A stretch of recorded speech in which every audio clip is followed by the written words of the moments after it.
በስመ አብ ወወልድ ወመንፈስ ቅዱስ አሐዱ አምላክ። በስመ አብ ወወልድ ወመንፈስ ቅዱስ አሐዱ አምላክ። በስመ አብ ወወልድ ወመንፈስ ቅዱስ አሐዱ አምላክ አንድ አምላክ በሚሆን በአብ ወወልድ ወመንፈስ ቅዱስ ስም አምነን ረድኤተ እግዚአብሔርን አጋዥ በማድረግ ፍጥረታቱን የፈጠረ ጌታችን አምላካችን የመድኃኒታችን ኢየሱስ ክርስቶስ የመድኃኔዓለምን ድርሳን ማንበብ እንጀምራለን። ዓለም ከመፈጠሩ አስቀድሞ ከባሕርይ አባቱ አብና ከባሕርይ ሕይወቱ ከመንፈስ ቅዱስ በሦስት በአካል በአንድ በመለኮት ነበር። ዲዮስቆሮስ ዓለም ሳይፈጠር አስቀድሞ እስከ ዘላለም ድረስ እግዚአብሔር በመንግሥቱ አለ፣ እግዚአብሔር በሦስትነቱ አለ፣ እግዚአብሔር በመለኮቱ አለ ብሎ እንደተናገረ ዳዊት ተራሮችና ኮረብቶች ሳይፈጠሩ ምድርም ዓለም ሳይፈጠር እስከ ዘላለም እስከ ዓለም ዘላለም ድረስ አንተ ነህ እንዳለ ከዚያ በኋላ መድኃኔዓለም በሦስትነቱ ዓለም እንፍጠር ብሎ አሰበ። በአንድ ተዋህዶ ሰማይና ምድር ነፋስና እሳትን ውሃና ጨለማ መላእክትን በቅጽበት ፈጠረ። ሌብ ሰባቱን በእሑድ ሰርክ በአርምሞ ፈጠረ። በነግም በመናገር ብርሃን ይሁን አለ። ብርሃንም ሆነ። መላእክትን ማን ፈጠረ ይሉን ነበርና ሳጥናኤልን የፈጠርኳችሁ አለ። ገብርኤል ግን የፈጠርን እስከምናውቅ ድረስ በያለንበት እንቆም አለ። በዚያች ሰዓት ብርሃንን አየ። ቅዱስ ቅዱስ ቅዱስ ፍጹም አሸናፊ እግዚአብሔር ጌትነት ምስጋና በሰማይና በምድር የመላ ነው ብሎ አመሰገኑ። ዳቢሎስ ግን እኔ ማንን አመሰግናለሁ አለ። በዚያን ጊዜ መድኃኔዓለም በጨለማ ጠቅልሎ ወደ ጥልቅ ጉድጓድ ከሰራዊቱ ጋር አወረደው። እሱ አለቃቸው ነበርና። በዚያን ጊዜ ሚካኤልን ሾመው። የመላእክት ቁጥር ያለ እሱ ያለ ፈጣሪ በቀር የሚያውቅ የለም እርሱ ብሏልና፣ እነሆ እሱ አዟልና ተፈጠሩ። እሑድም ማለት አንድ ማለት ነው። ሰኞ ውሃውን ከሶስት ከፍሎ ከስድስትም የሚል አለ። በቦታው አስፈሪው ከምድር እስከ ሰማይ እንደ እንቁላል የተደፈነ ነበርና። ሰኞ ማለት ሁለት ማለት ነው። ማክሰኞ መድኃኔዓለም በሦስትነቱ ምድርን ቅጠልን በየዘሩ በየዘመዱ ታበቅል አለ። እንዲህም ሆነ። ምድርም እንደ መስከረምና እንደ ጥቅምት ለምልማ አብባ ታየች። በዚያን ጊዜ በመጥረቢያ የሚቆረጡ በማጨድ የሚታጨዱ በጣት የሚለቀሙ ሶስት ፍጥረታት በቀሉ። ማክሰኞ ማለት ሶስት ማለት ነው። ረቡዕ በሰርክም ፀሐይና ጨረቃ ከዋክብትን ፈጠረ። የፀሐይ ሰሌዳ ከነፋስና ከእሳት ነው። የጨረቃና የከዋክብት ሰሌዳቸው ከውሃና ከነፋስ ነው። በብርሃናትም ብርሃንም ይሁን አለ። የስንዴ ቅንጣት ያህል ብርሃንም ሰጣቸው። ለፀሐይ ሁለት እጅ ከፍሎ ሰጠው። አንዱን እጅ ለጨረቃ ለከዋክብት ፀሐይን በቀን ጨረቃን ከዋክብትን በሌሊት አሰለጠናቸው። ከዚህም የቀንና የሌሊት የአውራና የዓመታት የዘመናት የበጋና የክረምት ምልክት ይሆንላቸው አለ። ረቡዕ ማለት አራት ማለት ነው። ሐሙስ ክንፍ የሚበሩ ከንስር እስከ ትንኝ በእግር የሚሽከረከሩ በልብ የሚሳቡ አሳምብሬውንና ያዞውን ይህችንም ዓለም በጣት እንዳለ ቀለበትና በአንገት እንዳለ ቀሚስ የከበቧት የሚያስፈሩ ብሄሞትና ሌዋታን የሶስቱ ፍጥረታት በአከባር ፈጠረ። በሰርክም ከየብስ ሶስት እነዚህ የመሰሉ የቤትና የበረሃ የሚበሉና የማይበሉ ፈጠረ። ሐሙስ ማለት አምስት ማለት ነው። ዓርብ በነግ መድኃኔዓለም በሦስትነቱ ምክር ባሕርያችንና በምሳሌያችን ሰውን እንፍጠር ብሎ አዳምን ፈጠረ። ዳቢሎስ እንደኔ ያለ ፍጥረት ይፈጥራል ስል አለ። ከውሃና ከመሬት ከነፋስና ከእሳት ነፋሱንም ሀበ አልቦ አምጥቶ የ30 ዓመት ጎልማሳ ይል አድርጎ አዳም ፈጠረ። የሕይወት እስትንፋስን በፊቱ እፍ አለበት። የጸጋ ልጅነትን ካህን ነቢይ ንጉሥ ሆነ። አዳም ማለት ፍጹም ያማረ የቀረህ የማይሉት ማለት ነው። እነዚያ 22ቱ ፍጥረታት መግብረህ በእሑድ እስከ ዓርብ የተፈጠሩ ናቸው። ነገር ግን ሁሉም በአንድ ጊዜ መፍጠር በተቻለው ነበር። ወዲያውኑ የተናገረው ያደርገዋል፣ ያሰበውን በቅጽበት ይፈጽማል እንደተባለ ቢጸጸትም እንዲምረው ለዳቢሎስ አሳየው ዘንድ ነው እንጂ እሱ ግን እምቢ አለ። ወይም ለአዳም የሚበላውና የሚጠጣው ይፈጥርለት ዘንድ ነው። በሰባተኛው ቀን አልፈጠረም። ሙሴ ከስራው ሁሉ አረፈ እንዳለ አዳም በእንቅልፍና በመንቃት መካከል ሳለ መድኃኔዓለም በሦስትነቱ ምክር ከጎኑ አንዲት አጥንት ወስዶ የምትረዳው ጓደኛ እንፍጠርለት ብሎ የሔዋን ሁሉ እናት የምትባል ሔዋንን የ15 ዓመት ቆንጆ የምታህል አድርጎ ፈጠራት። አዳም ይህች አጥንት ከአጥንቴ ሥጋዋ ከሥጋዬ ናትና ሚስት ሁነኝ አለ። የተፈጠሩበትም ቦታ በቀራንዮ መካከል ነው። በ40 ቀንም በኋላ አዳም ወደ ገነት አሳረገው። ሔዋንንም በ80 ቀኑ አሳረጋት። ከመነሳታቸው በፊት ገነት 7 ዓመት ተገለባቡባት ብሎ ልብስም አለበሳቸው ቅድመ ወንጌል እንዳለ። ይህም ሁሉ ስለ እናንተ ፈጠርሁ አላቸው። አራዊትና እንስሳት የሚገዙላቸው ስምም ይሰይሙላቸው። ነገር ግን ከገነት መካከል ያለችውን እንጨት አትብሉ፣ በዚያች ብትበሉ ግን ሞትን ትሞታላችሁ። በገነት ማለት በዙሪያ ያማረ በውስጡ ያለው ይህ ጥሩ ነው ይህ ክፉ ነው የማይባል ማለት ነው። ሁሉም ጥሩ ጎደሎ የሌለው ነው እንጂ። ከምድር በላይ ከፍ ያለች በመልአኩ ክንድ 15 ክንድ ትርቃለች። ከሰማይ በታች ናት። ከነገስታት ቤቶች የሚመስላት የለም። አዳምና ሔዋን በገነት ውስጥ እንዲህ ብለው በደስታ ሲኖሩ ዲያብሎስ እግዚአብሔር የሰጣቸው ደስታ ባየ ጊዜ በእነሱ ላይ ቀና የሚወርድባቸውን ገንዘብ ምክንያት ይፈልግ ነበር። በመቅደመ ወንጌል እንደተባለ ከክብራቸው አዋረዳቸው። መድኃኔዓለም በሦስትነት ምክር ሰውን በምሳሌያችን እንፍጠር ባለ ጊዜ የተዋረደ የክፋቶች ማደሪያ ዲያብሎስን ሰው ከፈቃድህ ቢወጣ ምን ታደርገዋለህ አለ። መድኃኔዓለም ከኔ አንተ ቢወድ ከአንተ ጋር ወደ ታች ወደ ሲኦል ይወርዳል አለው። ስለዚህም ሴትና ወንድ በመፍጠሩ ሰደበው፣ ከመላእክት አንድነት አራቀው። 7 ዓመት እያዘነ ኖረ። አዳምና ሔዋን ለማሳተሳ ነው የእሱ ቦታ ስለያዙ። በዚያን ጊዜ ስሟን ትሰይም ዘንድ ወደ ገነት ስትሄድ እባብም ከመንገድ አገኛት። በአማረ መልክ ተሰውሬ ሄጄ እንደ አንቺ ስሜን እሰየም ዘንድ ተሸከሚኝ። የመልኬን ክፋት አይቶ አዳም እንዳይጠላኝ እኔም በኋላ አሸከምሻለሁ አላት። በዚያን ሰዓት ቃሉ ቢያምራት ተሸከመችው፣ ከአዳም ዘንድ አደረሰችው። እሱም ከሴ አለው። ወደ ሔዋንም ሄዶ የሰማይና ምድር ንግሥት ሆይ ሰላም ላንቺ ይሁን አላት። እርሷም የእግዚአብሔር ሰላም ከአንተ ጋር ይሁን አለችው። እርጉም ዲያብሎስ ጌታችን ምን አዘዛችሁ አላት። በገነት ያለውን ሁሉ ብሉ አለን አለችው። ከፍሬያት ሁሉ ፍሬዋን የሚጣፍጥ በገነት መካከል ካለች እንጨት ግን አትብሉ፣ ከዚያች እንጨት ብትበሉ ግን ሞትን ትሞታላችሁ አለን አለችው። ሞትንስ የምትሞቱ አይደላችሁም፣ ገዥ ትሆናላችሁ እንጂ መልካሙንና ክፉን ታውቃላችሁ አላት። ነገሩን ተቀበለችው። በዚያን ጊዜ ከልቧ ውስጥ ገባ፣ ከእባቢቱም ውስጥ በሰውነቷ ሁሉ ተዋሃደ። የዚያን ጊዜ የመዓዛው ጣዕም ድንቅ ከሚሆን ከፍሬዋ ከአበባው ከቅጠሉ አምጥታ ክፉንና በጎን ከሚያሳውቀው እንጨት ትበላ ዘንድ አስወደዳት። በቀኝ እጇ ለአዳም በግራ እጇ ለእሷ በላች። አንዳቸው እሱ እንኳ እንዳይተርፉ ሰይጣን እንዳስተማራት ከብርሃን ልብስም እንደተራቆቱ አወቀ። የበለስንም ቅጠል ሰፉ፣ ኀፍረታቸውን ሸፈኑ፣ እጃቸውንም እንደ ልብስ አደረጉ። አረ አምላክም አዳም ወዴት አለህ አለው። አዳም ጌታዬ እነሆ ከዚህ አለው።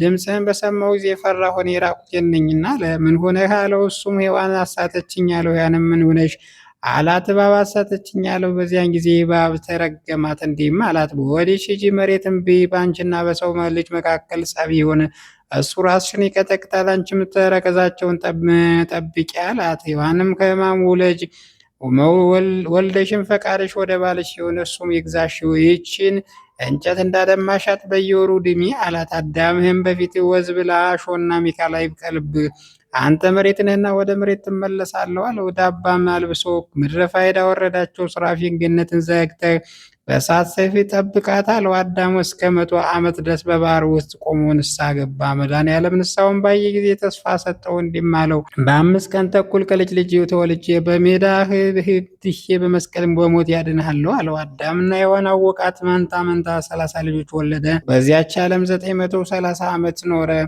ነፍሱም ወደ ሲኦል ወረደች። ታላቅ ነቢያትም ደጋጎች አባ ነገስታትም ኃጢአት ሳይሰሩ ወደ ገደይንን ወረዱ። ጳውሎስ እስከ ሙሴ ድረስ የበደሉም ያልበደሉት ሞት ገዛቸው እንዳለ የአዳም በረከቱ የመድኃኔዓለም ቸርነቱ የእመቤታችን የጸሎቱ ኃይል ከኛ ይሁን አሜን።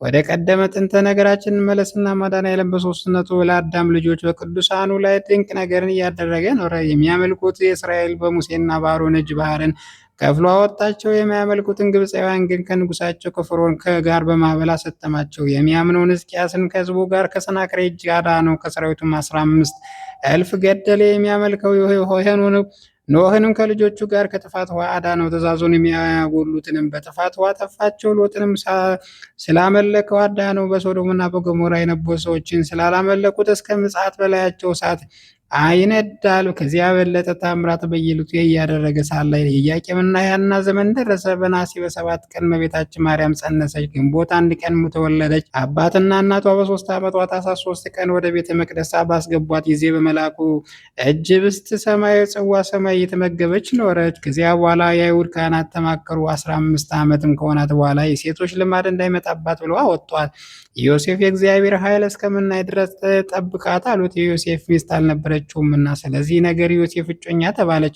የገሊላ ክፍል ወደምትሆን ወደ ናዝሬት ወሰዳት። በዚያ ሐና ሐርና ወርቅ እየፈተለች ሳለች ገብርኤል ተገልጾ ጸጋን የተመላሽ ከሴቶች ተለይቶ የተባረክሽ ደስ ይበልሽ አላት። ከቃሉ አነጋገር አይታም ሰላም ሰምታ ደነገጠች። ይህ እንዴት ያለ ሰላምታ ነው እንጃ! መልአኩ ትጸንሻለሽ፣ ወንድም ልጅ ትወልጃለሽ፣ ስሙን ኢየሱስ ትይዋለሽ፣ እርሱም መድኃኔዓለም ነው፣ ለመንግሥቱ ፍጻሜ የለውም አላት። እሷም ምድር ያለ ዘር ታበቅል ዘንድ ሴት ያለ ወንድ ትጸንስ ዘንድ እንዴት ይቻላል አለችው። መልአኩም እንዲህ አላት፣ መንፈስ ቅዱስ ባንቺ ላይ ይመጣል፣ የልዑል ልዑል ኃይል የሚያረጋርድሻል። ስለዚህ ደግሞ ከአንቺ የሚወለደው ቅዱስ ነው፣ ለእግዚአብሔር የሚሳነው ነገር የለምና አላት። ማርያም እንደ ቃል ይሆንልኝ አለችው። የዚያን ጊዜ ለማጽናት መንፈስ ቅዱስ ለማንጻት ከእርሷ ከመድኃኔዓለም ሳይለዩ ማጽኗ አደረ። ከስጋዋ ስጋ ከነፍሷ ነፍስ ነሳ፣ ከኃጢአት በቀር ፍጹም ሰው ሆነ።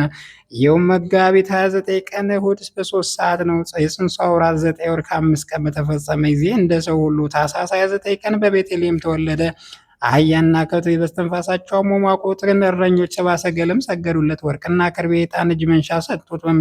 በ8ኛው ቀን ተገረዘ። በ40ኛው ቀን እጉለ እርግብ ዘውግ ማዕነቅ ይዞ ወደ ቤተ መቅደስ ገባ። ስሙን በታቀፈው ጊዜ ዓይኑ ተበራ፣ በየጥቂቱም አደገ። ለዘመዶቹ እየታዘዘ ይህችውም እናቱ ናት። በ30 ዓመቱ በዮሐንስ በዮርዳኖስ ተጠመቀ። አብ የምወደው ልጅ ነው፣ እሱንም ስሙት አለ። መንፈስ ቅዱስ በነጭ ርግብ አምሳል ወርዶ በራሱ ተቀመጠ። 40 ቀንና 40 ሌሊት ጾመ፣ ተራበ፣ ተጠማ፣ ለእኛም አብነት ይሆን ዘንድ።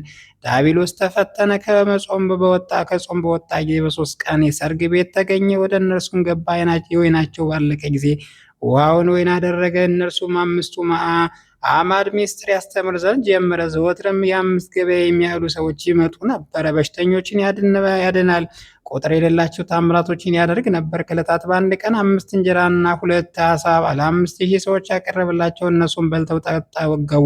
የተረፈውን 12 ቅርጫት አነሱ። ዕውር ሆኖ የተወለደውን በምራቁ ዓይን ፈጠረለት። በአህያ ውርንጫ ላይ ተቀምጦ ቤተ መቅደስን ዞረ። ሽማግሌዎችና ሕፃናት የሰሌን ቅንጣት ይዘው ተቀበሉት። ድንጋዮች በሰው አንደበት አመሰገኑ። በእግዚአብሔር ስም የሚመጣ የተባረከ ነው አሉ። አይሁድ የቃሉን ትምህርት ሰምተው የእሱን ታምራት አይተው በሱ ላይ ቀኑ። ነቢዩ ሰነፎች ሰዎች ቅናት ያዛቸው እንዳለ ሰኞና ማክሰኞ መከሩ። ረቡዕ ምክራቸው ጨረሱ። ሐሙስ የሐዲስ ምስጢር ሥርዓት ለሐዋርያት አሳያቸው። እንዲህም አላቸው፣ ንሱ ብሉ፣ ጠጡ። ሥጋዬ የበላ ደሜን የጠጣ የዘላለም ሕይወት አለው። ይህንም በምታደርጉበት ጊዜ ሞቴ መታሰቢያ አድርጉ። ትንሣኤንም ንገሩ አላቸው። በመሸ ጊዜ ይሁዳ ወደ አይሁድ ሄዶ 30 ብር ሰጡት። እርሱም ለእናንተ እሰጣችኋለሁ አላቸው። በመንፈቀ ሌሊት ይዘው የዋሊት አስረው ወደ ሐና ወደ ቀያፋ ወሰዱት። በነጋ ጊዜ ካህናት አለቆች ተማከሩ። በ3 ሰዓትም የዋሊት አሰሩት። መስቀል አሸክሞ ይሰቅሉት ዘንድ ወሰዱት። ጲላጦስ ይህ ሰው በደሉ ምንድን ነው አላቸው። እነርሱም በሰንበት በሽተኞችን አዳነ፣ እግዚአብሔር ልጅ ነኝ ይላል አሉት። በቀትር ጊዜ መጋቢት 27 ቀን በሁለት ወንበዴዎች መካከል ሰቀሉት። የእሾህ አክሊል ደፉበት፣ በብረት ዘንግ ራሱን መቱት። ሐሞትና ከርቤ አጠጡት፣ ጎኑንም በጦር ወጉት። ደምና ውሃ ወጣ፣ የዘላለም ሕይወት ሆነ። ከእነዚህም የእግርና የእጅ መቸንከር ስቃዮቹን በመለኮቱ ያይደለ በስጋው ተቀበለ። ሲያሰቃዩትም አልተቀየመም፣ ባያቸውም ታገሳቸው እንጂ። ዚያን ጊዜ 7 ተአምራት ተደረጉ። ፀሐይ ጨለመ፣ ጨረቃም ደም ሆነ። ከዋክብት ከሰማይ ወደ ምድር ወደቁ። የቤተ መቅደስ መጋረጃ ተቀደደ። የምድር ተናወጠች። ሙታን ተነስተው በስጋ ወደ ሰዎቻቸው ሄዱ። ከ6 ሰዓት ጀምሮ እስከ 9 ሰዓት ድረስ ጨለማ ሆነ። በዛ ሰዓት መለኮት ሞት ሳይቀርበው ስጋውን ከመለኮት ሳይለይ በስጋ ሞተ። ዮሴፍና ኒቆዲሞስ በፍታ ገነዙ። ዓለምን የፈጠረ ፈጣሪ ከሰው ማንም ባልተቀበረበት በአዲስ መቃብር በጎልጎልታ እንደ ሰው ተቀበሩት። ነፍሱም ከመለኮቱ ኃይል ጋር በ9 ሰዓት ወደ ሲኦል ወረደች። ትዕቢተኛው ዲያብሎስ ይውጠው ዘንድ ቀረበ። ስጋ ለብሶ ያሸነፈ ማን ነው አለ። እሱ ግን ይዞ በእሳት ሰንሰለት አሰረው። በዚያን ጊዜ ዲያብሎስ 5500 ዘመን ከልጆቹ ጋር የገዛውት አዳም ውሰደው አለው። በዚያን ጊዜ እርሱ ራሱ መድኃኔዓለም ነፍሳትን ከማሰሪያቸው ፈቶ ከደይን አወጣቸው። በማይሻል ቃሉ እንደተናገረ ወደ ገነት አገባቸው። አዳም ከገነት ባወጣው ጊዜ ወደ እርሱ አለቀሰ። ከልጅ ተወልጄ አድናለሁ አለው። ከደይንም ባወጣቸው ጊዜ የዚያን ሰዓት የዓለም መድኃኒት ተባለ። ያደረጋቸው ድንቅ ስራዎቹ የበረሃ እንጨቶች ብር ሆነው ውሃዎች ቀለም ቢሆኑ፣ ሰማይና ምድር ብራና፣ ድንጋዮች መድምሞች፣ ሰውና መላእክት ጸሐፍት ቢሆኑ መድኃኔዓለም ድንቅ ስራውን ባላለቀም ነበር። መድኃኔዓለም ማለት የዓለም መድኃኒት ማለት ነው። በ3ኛው ቀን እሑድ በመንፈቀ ሌሊት ከመቃብር ተነሳ። ለሐዋርያትም በደብረ ጽዮን ሳለ መጽሐፍ ኪዳን አስተማራቸው። በ40ኛው ቀን ሐሙስ በታላቅ ምስጋና መላእክት እያመሰገኑ ወደ ሰማይ አረገ። በ50ኛው ቀን በዕለተ እሑድ መንፈስ ቅዱስ እንደ እሳት ሆኖ በሐዋርያት ላይ ወረደ። በየሀገሩ ሁሉ ቋንቋ ተናገሩ። ዓለም በዕጣ ተካፍለው በስሙ አስተማሩ። ዳግመኛም በሕያዋንና በሙታን ለመፍረድ ከቅዱሳን መላእክቶች ጋር በምስጋና ይመጣል። ሰማይና ምድር ከፍጥረት ሁሉ ጋር ያልፋል። በዚያን ጊዜ ጻድቃን በቀኙ ኃጥአንን በግራ ያቆማል። ሁላቸውም እንደ ስራቸው ይከፍላቸዋል። በዚያን ጊዜ መድኃኔዓለም በተባለ ወልድ ያመነ የዘላለም ሕይወት አለው። መባጽዮን ይህን ሁሉ አይቶ መድኃኔዓለም የወደደው መታሰቢያውን አደረገ። እሱም በዚህ ድርሳን ውስጥ ስሙን ለሚያነሳው ሰው ቃል ኪዳን ሰጠ። የመድኃኔዓለም ይቅርታውና ቸርነቱ የመባ ጽዮን ጸሎቱ እስከ ዘላለም ድረስ ከሁላችን ጋር ይሁን ለዘላለሙ አሜን። በስመ አብ ወወልድ ወመንፈስ ቅዱስ አሐዱ አምላክ አሜን። አንድ አምላክ በሚሆን በአብ ወወልድ ወመንፈስ ቅዱስ ስም አምነን በዕለተ ሐሙስ የሚነበብ የ9 ሰዓት ነገር የሚናገርን እንፈጽም ዘንድ ወደ ጥንት ነገራችን እንመለሳም። በዚያን ጊዜ የቀደሙ አባቶች ነቢያት የመድኃኔዓለም ሞቱን አይተው አቤቱ ለምን ትተኛለህ? ንቃ፣ አቤቱ ተነሳ፣ ለዘላለሙ አትተወን፣ በክፉ ቦታ አሰቃይተኸናልና የሞት ጥላም ሸፍኖናልና ወደ ጠላቶቻችን መልሰናልና ጠላቶቻችን እንደ በጎች ነጣጥቀውን ይበሉን ዘንድ ሰጠን እያሉ ፈጽመው ጮኹ። ዳዊት አቤቱ አምላክ የተነሳ እጅንም ከፍ ከፍ አትበል፣ ችግረኞችንም አትርሳቸው፣ አቤቱ ተነስ እርዳን፣ ስለ ስምም አድነን እያሉ ጮኹ። በዚያን ጊዜ እኔ ተኝቼ ሳለ ነፍሴን የነጠቃት ናት እያሉ እሱ ተነሳ። መለኮትም ከነፍሱ ጋር ወደሚጠሩት ነቢያት በአካል በነፍሱ ወደ ሲኦል ወረደ። ነገር ግን መለኮት በእንጨት መስቀል ሳለ ከስጋውም እንዳይን ጥቅሻ ያህል በምንም ሰዓት አልተለወጠም። ከባሕርይ አባቱ ከአብ ከባሕርይ ሕይወቱ ከመንፈስ ቅዱስ በሰማይ እያለ በሲኦልም ነበረ። ዳዊት በመውረዱ አይቶ የሰማይ መላእክት በሮቹን ክፈቱ፣ የክብር ባለቤት ይግባ ዘንድ ከጥንት ጀምሮ የተዘጉ በሮች ይከፈቱ እያለ ጮኸ። መላእክት የክብር ባለቤት እርሱ ማን ነው ይግባ ብለው መለሱ። ዳዊት በሰልፉ ጊዜ ኃይለኛና ጽኑ የሚሆን እግዚአብሔር ነው አለ። ይህንንም ባየ ጊዜ መላእክት በሮችን ክፈቱ፣ የብርሃን መዝጊያ ተሰበረ፣ የሲኦል በሮችም ቁልፎች ጠፉ። የዚያን ጊዜ አዳም እውነት ነው ይገባል እያለ መድኃኔዓለም ጮኸ። በዚያን ሰዓት ሲኦልም ከኔ ወገኖች የሆኑትም የሚማረክ ይህ ማን ነው እንዳለ እሳት በሚሆን ኃይል ከኔ ከሞት ጋር የሚጣላ ይህ ማን ነው? ጨለማውን ድል የነሳው ይህ ማን ነው? የመስራቱን የመወድ ስራ እንዳልሰራ የሚከለክል ይህ እንደ እንግዳ ብርሃን ማን ነው ብሎ ጮኸ። ኢሳይያስ ቀንበር ከትከሻ ፍርሃትም ከልቦና ያጠፋ፣ ቀንበር ከትከሻ ያሰባብራል። ሀጌ ወደ ሀገር መጥቷልና በመሄዱንም ያልፋል፣ ገንዘቡን በመጠጊያው ያኖራል። ሳንም በደረሰ ጊዜ ቄስ ልጅ የሳውል ሀገርም ራማ ይፈራዋል፣ ወደ ጋግም ይሸሻሉ። ይህ በአናቶልና በኤልሳዕ ላይ ይሰማል፣ የሰማውን ሁሉ ይደነግጣል። አሸናፊ እግዚአብሔር በኃይሉ የከበሩትን ያውቃቸዋል፣ የታላቆች በጥፋት በትር ይቀጠቅጣቸዋል ይላል።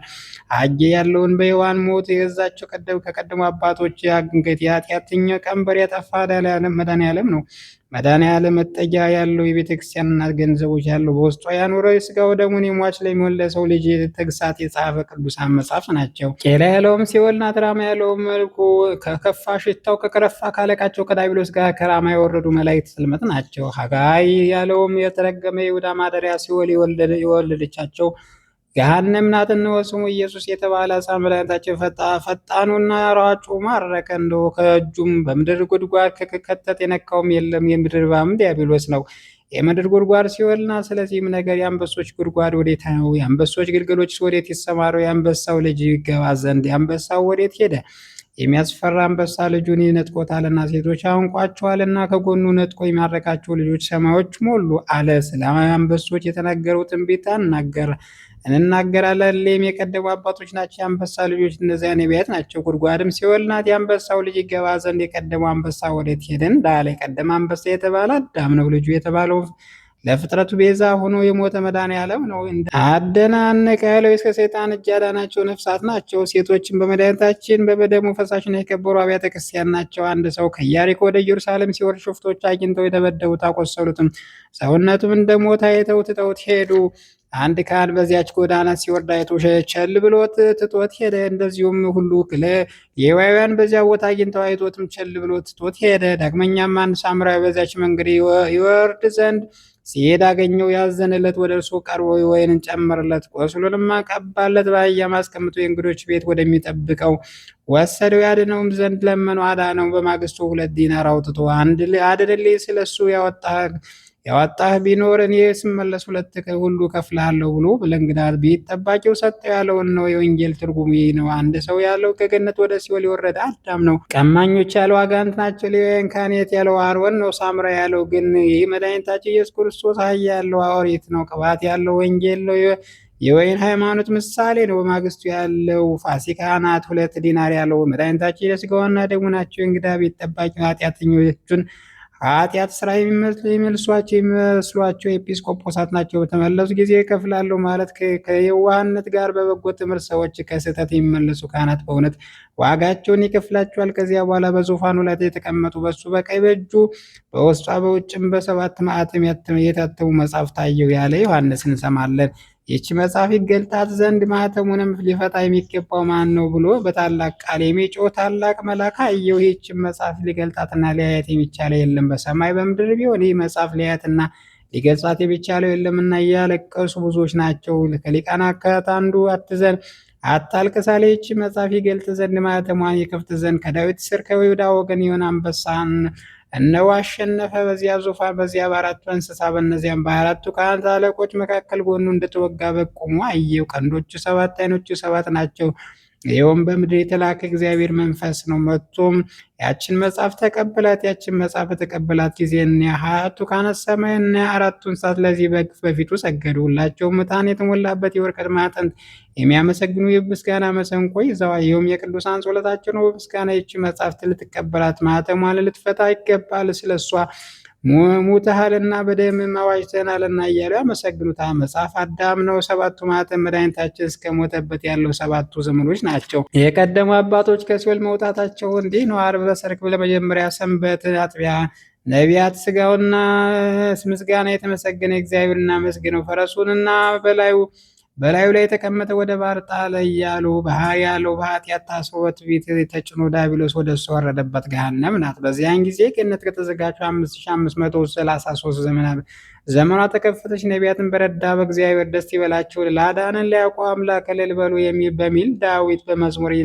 እያመሰገኑ ገቡ። በተቸገሩ ጊዜ ወደ እግዚአብሔር ጮሁ፣ ከችግራቸው ማዳናቸው። ቃሉን ላከ፣ አዳናቸውን። ከሞታቸው ማዳናቸው፣ ከሞት ጥላና ከጨለማ ወጣቸው። እግር ብረታቸውን ሰብሮ የሀገራቸውን መንገድ የሄዱ ዘንድ የቀና መንገድ ይምራቸው። አርፈውማልና ተደሰቱ። ወደ ወደቁት ወደ መራቸው ሕዝቡ አድኗቸዋልና። እግዚአብሔር ቸርነቱን ድንቅ ስራ ነው ለሰው ልጆች ንገሩ። ወደ ምስጋና ተራ የወሰዳች ሰውነታቸው እንደ ወፍ ከአዳኝ ወጥመድ አመለጠች። ወጥመድ ግን ተሰበረ፣ እኛ ዳን። እርሱ በእግዚአብሔር ረዳትነት ዳኑ እንደተባለ በዚያን ጊዜ ኢሳይያስ እግዚአብሔር እንዲህ ይላል፣ በአሕዛብ ሥርዓት ምድርን ታላቅና የአዳም ርስት ትወርስ ዘንድ በተመረጠች ቀን ሰማው፣ በመዳን ቀንም ረዳው ያለውን ደረሰ፣ ተፈጸመ። እስረኞቹ ውጡ አላቸው፣ በጨለማ ያሉትም አበራላቸው።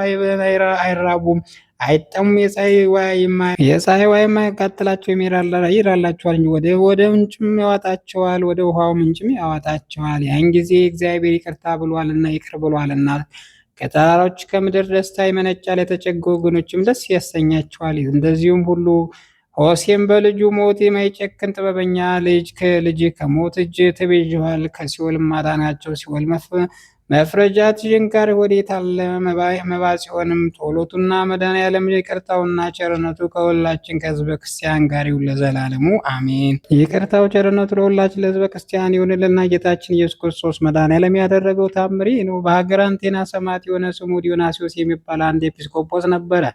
ይህ ቅዱስ በእሷ ዘንድ ከሚኖሩ ሰዎች ምክሩና በጥበቡ ሐሳቡን በእውቀቱም ከንጉሥ አማካሪዎች ከአዋቂዎች ከሁሉ ከመሳፍንት አንድ ከፍ ያለ ሆነ። ከዚያም በኋላ ሐዋርያው ጳውሎስ አስተምሮ የክርስትና ጥምቀት አጥምቆ በሀገር አንቴና ላይ ኤጲስቆጶስነት ሾመ። ብዙ ድርሳናትም ደረሰ። እነዚህም አንዱ ድርሳን ክብር ይግባውና ጌታችን መድኃኒታችን ኢየሱስ ክርስቶስ የመድኃኔዓለም የተሰቀለበትን የዓርብ ቀን ድርሳን ነው።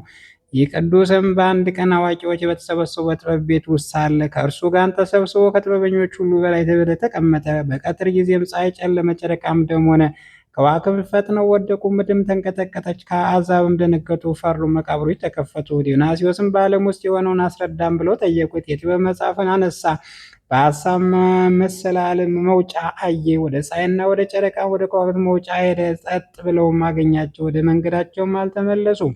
ወደ ባህርም ሄደ፣ ዝም ብሎ አገኘው። ከዚያ በኋላ አርስጣብ የሚባል የፍልስፍና መጽሐፍ አነሳ፣ ያዘ። በውስጡ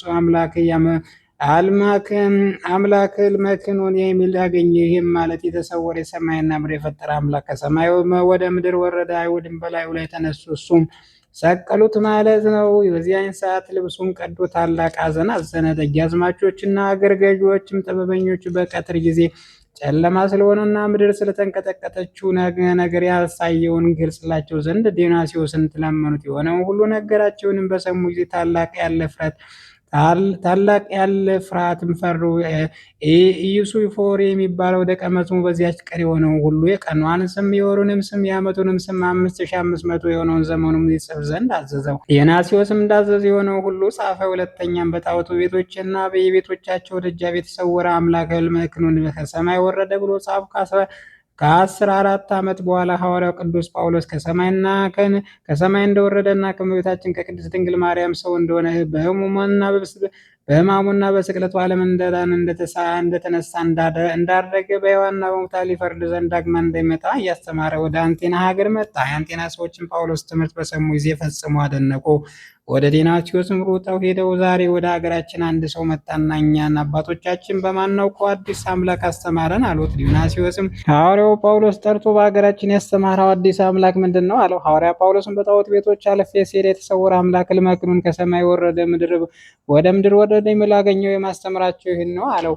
የዚያን ጊዜ ዲዮናስዮስ 14 ዓመት ያህል የሆነውን መጽሐፍ አምጣ ብሎ ደቀ መዝሙሩን አዘዘው። አመጣለትም፣ አይቶ አደነቀ። ጳውሎስ በዓርብ ቀን መጋቢት ወር በ27 በቀትር ጊዜ ክብር ይግባውና ጌታችን ኢየሱስ ክርስቶስ መድኃኔዓለም ተሰቀለ አለው። ምልክቱ ምንድን ነው አለው። ጳውሎስም ፀሐይ ጨልሟል፣ ጨረቃ ደም ሆኗል፣ ከዋክብትም ከምድር ወድቀዋል፣ ምድርም ተነዋውጣለች፣ ሙታን ከመቃብር ከሲኦል ወጥተዋል አለው። ሌላውስ ቀድሞ እንደተጻፈው በእውነቱ ነው። የሙታን ነገር ግን አስደነቀ አለው። የዚህም አትጠራጠር፣ ከመቃብር የተነሱ ሙታን ወደ ሰዎቻቸው ሂደው ክብር ይግባውና መድኃኔዓለም በመስቀሉ ሲኦል እንደማረካትና እንዳወጣቸው ተናገሩ አለው። ያን ጊዜ ክብር ይግባውና በጌታ በኢየሱስ ክርስቶስ አምኖ ተጠመቁ። ሐዋርያው ጳውሎስም ሰገዱለት። ዲዮናስዮስም በላያቸው ኤጲስቆጶስነት ሾመ። እርሱም ብዙ ታምራትና ድንቅ ስራዎችን አደረገ። የቤተክርስቲያን ስርዓትም ተረጎመ። ከዚያ በኋላ ራሱን በሰይፍ ቆረጡት። የሰማዕትነት አክሊልም አግኝቶ ወደ መንግሥተ ሰማያት ገባ። የዲዮናስዮስ ጸሎቱና በረከቱ ከሁላችን ከሕዝበ ክርስቲያን ጋር ይሁን ለዘላለሙ አሜን። በስመ አብ ወወልድ ወመንፈስ ቅዱስ አሐዱ አምላክ አንድ አምላክ በሚሆን በአብ ወልድ ወመንፈስ ቅዱስ ስም አምነን ከዚያ በኋላ ባሉን የሚያከብር ይልቁንም የመድኃኔዓለም መታሰቢያ ለማድረግ የሚጨነቅ ሆነ። በእጅግ ፈይቶ ጠላ ይጨምቃል፣ የጀንበራም ይጋግራል፣ ውሃንም ይቀዳል። እንጨትም ለቅሞ በራሱ ተሸክሞ የፈጠረውን ያደርግ ዘንድ የእንጨት መስቀል ተሸከመ። መድኃኔዓለም እያደነቀ እኔም መታሰቢያን አደርጋለሁ እሸከማለሁ ይላል። በተማሪዎቹ ፊት ተንበርክኮ እሳት ያነዳል። እሱ ቄስና መምህር ሆኖ ሳለ መከበር አልወደደም። በመድኃኔዓለም በፍቅሩ ጠጅ ሰክሮ ወደ ኋላ አልተመለሰም። እሱም ባመለከተው ገንዘብ መጋቢት 27 ቀን በዓል አደረገ። ከፍጹም ምስጋና ጋር በጾም በጸሎት ከካህናትና ከዲያቆናት ጋር ዕጣን በማሳረግ የተራቡትን በማጥገብ እና የተጠሙትን በማርካት ማህበር ለየወሩ ሰራ። ማህበረተኞቹን በዕጣን ከፍሎ ስለ መምላካችን ስለ መድኃኔዓለም ስለ ሞቱ መታሰቢያ ኃይላችሁ እስከሚደክምና ወዛችሁ እስከሚንጠፈጠፍ አጥንታችሁ እስከሚቀጥንና ደማችሁ እስከሚፈስሩ ድከሙ አላቸው። ጌታችንም በወንጌል በአገልጋዩ ስም ቀዝቃዛ ውሃ ያጠጣ። እውነት እላችኋለሁ ዋጋውን አይጠፋም ያለውን ስሙ። መድኃኔዓለም ስም መታሰቢያ ያደረገ በሱ ዘንድ ባለሟልነትን ያገኛል። እንደሱ ነፍሳትን ከሲኦል ያወጣል። ስለ መድኃኔዓለም ስለሞቱ ክብር ስለ እመቤታችን ለቅሶ የሚያስደንቅ ሕሙማን ተገዙ ደከሙ። እስኪ አስቡት ከጻድቃንና ከሰማዕታት መታሰቢያ ከመድኃኔዓለም መታሰቢያ የትኛው ይከብራል? የትኛውስ ይበልጣል? ይህንን ሰርታችሁ ብትኮነኑ ስለ እናንተ ይኮንነኝ። ነገር ግን ከተከራካሪ ከክፉ ሰዎች አነጋገር ከሰይጣን መነሳት የተነሳ አትታወቁ። ከዓለም በፊት ተጠበቁ። ንጽሕና የለበሰ ንጹሕ ካህን አባታችን መባጽዮን የመድኃኔዓለም መታሰቢያ የሚያደርጉትን ሰዎች ዘወትር እንዲህ ይመክራቸው ነበር። የመባጽዮን በረድኤት ኃይሉ እስከ ዘላለም ድረስ ከእኛ ጋር ይኑር አሜን። እሱ የመድኃኔዓለም መታሰቢያ ለመጨከነ በዘመን አቆጣጠር በየዓመቱ የሚገኝ ፋሲካ በዓል ከሆነበት ቀን ጀምሮ መድኃኔዓለም የስቅለቱ መታሰቢያ ቅዱስ ከሆነ ከትንሣኤው ጋር በ3 ቀን ያደርጋል። በ6ኛው ቀን፣ በ10ኛው፣ በ20ኛው፣ በ30ኛው፣ በ40ኛው ቀን ፋሲካ ዓርብ እስከሚደርስ ቆጥሮ ሁልጊዜ በየዓመቱ የሚመጣ የስቅለቱን ቀን በአንደኛው ወር ቢሆን በሁለተኛው በሶስተኛው ቢሆን የመድኃኔዓለም መታሰቢያውን ባገኘው ወር ያደርጋል። በዓርብ ቀን እንዲሁ ያደርጋል። በዚች ቀንም ጌታችን ኢየሱስ ክርስቶስ መድኃኔዓለም ሁሉ ለማዳን በፈቃዱ ወዶ ተሰቀለ ይላል። ኃጢአት ያልሰራ ሐሰትን በአፉ ያልተገኘበት ስለ ሰው ኃጢአት ታመመ፣ ሞተ። መድኃኔዓለም የሞቱ መታሰቢያ በምትሆን በዚች በዓርብ ቀንም ወገቡን ታጥቆ በጉልበቱ ተንበርክኮ በጨው አጣፍጦ ንጹሕ የስንዴ ዳቦን ይጋግራል። በትምህርቱ መስቀል ያትመዋል። በትምህርተ መስቀል ያማትበዋል። ቁርባኑንም ከፈጸመ በኋላ ከዚያ ኅብስት ከጽዋው ጋር ለሕዝቡ ይሰጣቸዋል። የታመሙ ሰዎች የመድኃኔዓለም መታሰቢያ በተዘጋጀው በበሉ ጊዜ ይድናሉ። እንደ ቁርባን ይቆጠርላቸው ዘንድ የመድኃኔዓለም መታሰቢያ የሚያደርግ አባታችን ካቀረበው ከዚያ ኅብስት ይበሉ ዘንድ በእምነት የተጨነቁ ከቅርብም ከሩቅም ሰዎች ይመጡ ነበር። የመድኃኔዓለም ቸርነት የመባጽዮን ልመናው ከሰይጣን እጅ ከክፉ ሰዎች አንደበት ያድነን አሜን። መድኃኔዓለም የምትወዱ የአባቶች ወንድሞች ያደረገውን ተአምር ገናነት ስሙ።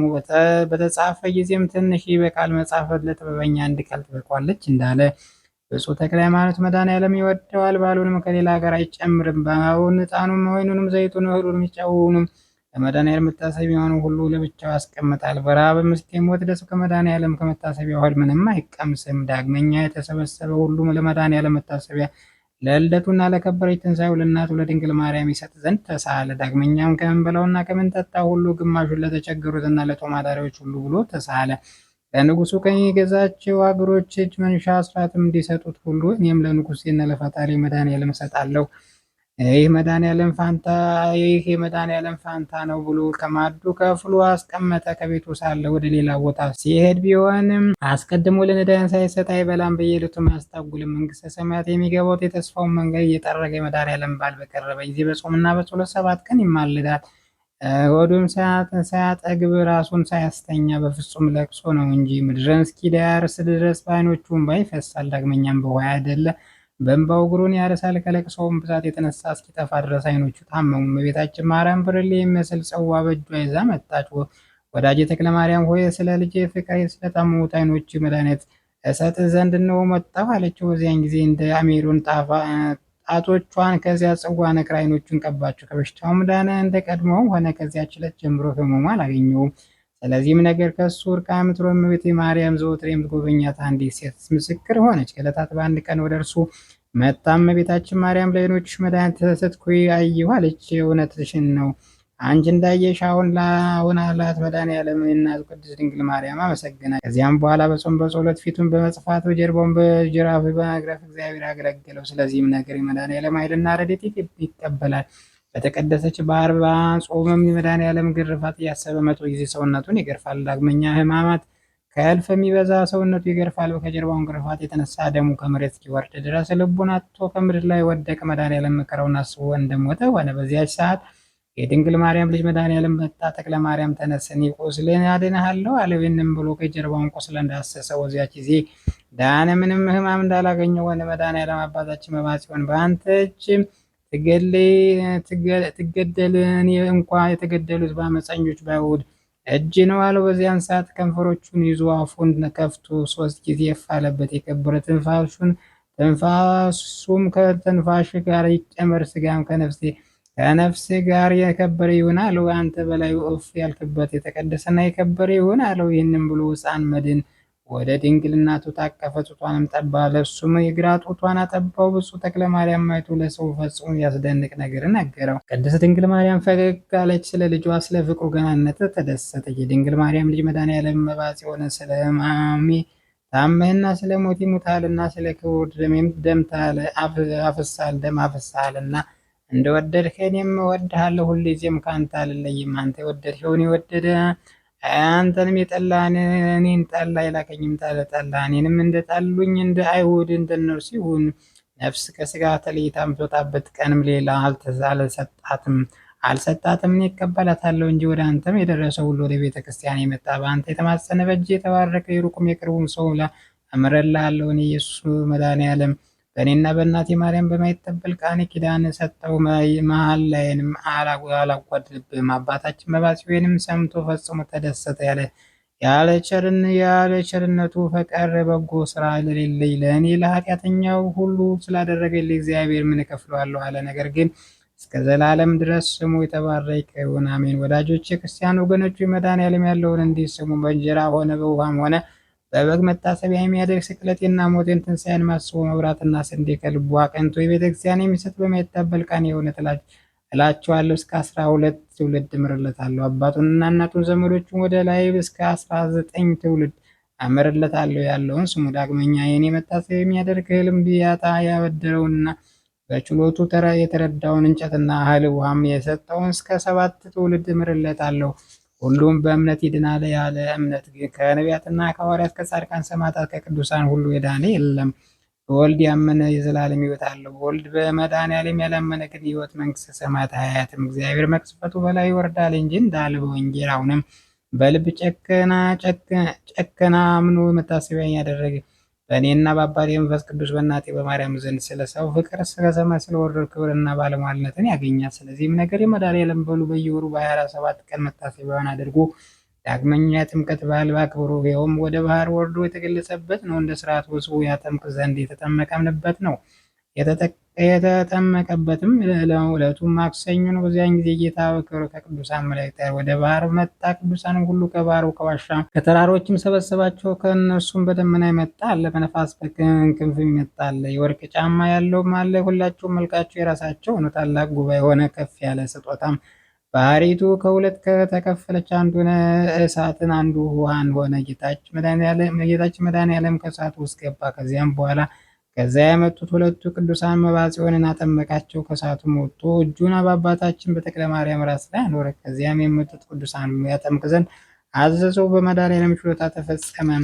ዳግመኛም አንዱ ካህን ያጠምቅ ዘንድ አዘዘው። በዚያን ውሃ ሴቶችን ወንዶችን ሕዝቡ ያጠምቅ ዘንድ በከበረት በጥምቀት ውሃ ከበራቸው። በየሀገራቸውን ገቡ። ቅዱሳን ወደ የቤታቸው ተመለሱ። ጌታችን መድኃኔዓለም ግን ከመላእክት ጋር ቆሞ ይህን የሚጠመቀውን እኒያን ቅዱሳን ታውቃቸዋለህ ብሎ ጠየቀው። ስንቱን ቅዱሳን አውቃቸዋለሁ? የማውቃቸው አሉ፣ የማላውቃቸው አሉ አለው። የሚያውቃቸው ስማቸውን ጠራ። ሁለተኛ በአባታችን በባጽዮን መድኃኔዓለም የጥምቀት ጸጋ የተሰጣቸው ከኃጢአታቸው ንጹሕ አለ።